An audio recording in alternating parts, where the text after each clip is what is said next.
Okay, let's do this. It's story time. So it was normal Friday, very hot as usual in Wergla at the beginning of September. I spent the day at my parents' house as usual, and then in the evening I went back home, put my running shoes on, and I went for my usual 6 p.m. run. 5 minutes into jogging, two kids stopped me, aged about 12 and 10. They looked like they were brothers, and it looked like they needed help with something. The older one was holding a bike, and the younger one then tells me that their bike broke down and that their house is far and it was getting dark. He asked me for help. He asked me to lend them my phone so that they can call their father to come get them, of course, because it was getting dark. I reached for my phone, unlocked it, and asked him if he knew his father's number. When he said yes, I gave him my phone. As I did that, I felt a sudden pressure in my head, like a sudden sharp pain mounting through my head. I leaned forward, put my hands on my knees, then everything went black. When I opened my eyes, I was lying on my back, surrounded by several people in what seemed like an ambulance. Of course, I couldn't understand what was going on. Then I passed out again. Everything went black. When I opened my eyes again, this time I was at the hospital.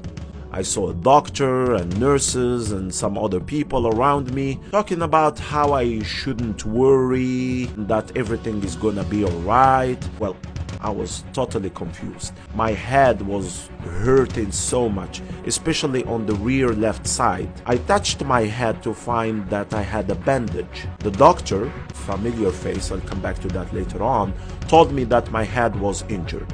She said that I had a serious injury in my head. As she said that, I felt a severe pain at the back of my left side of my head. They were all looking at me and pointing at the injury. That's when I understood that something very bad had happened to me. Now, as I was lying there in the bed trying to figure out what was going on, and people were talking around me, policemen came to me and said, "So, what happened after the two children came to you?" As he said these words, all came back to me instantly, like a flash light in the darkness of my brain. Oh yes, I remember now. I was running, two kids, broken down bike. They asked me for my phone to call their father to come to get them before it went dark. Then what? Then I gave them my phone. And what? Then here it occurred to me that I've been set up. Okay, let's do this. It's story time, part 2. So it occurred to me that I've been set up, that all of this was a trick, that as soon as I gave the children my phone, somebody had hit me to the head from behind, stole my phone, and left me there unconscious. As I was about to tell the policeman what I think had happened, a man in his 40s came near my bed and said, "Thank you. Thank you for helping my children." I looked at him not knowing what to say, and he added, "You gave your phone to my children to call me and then fell unconscious. You just passed out." As he said these words, he handed my phone back to me. The policeman standing next to him asked him, "So nobody attacked him?" "No," the man said. "My children said he just fell to the ground and violently hit his head on the ground." When the policeman and the father left, a young woman came near my bed and told me that she had witnessed the whole incident. She told me that she was driving along the street when she saw me suddenly fall to the ground and hit my head on the concrete. I have to add that, by the way, I was running on the tramway track. As she is a nurse by profession, she told me that she knew that the hit was a bad one, so she stopped to check on me. When she came to me, she found that I was unconscious, that my head was bleeding, and that I had a big injury. But there was one problem, she said.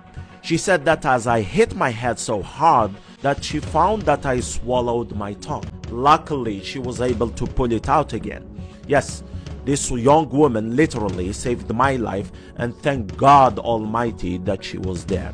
She then told me that what caused me to lose consciousness was a hypoglycemia. It's a sudden drop of the level of sugar in blood, so the sugar in my blood was so low that I fell unconscious. Thank God she was there to give me first aid. Well, I was able to leave the hospital that night with some stitches in my head.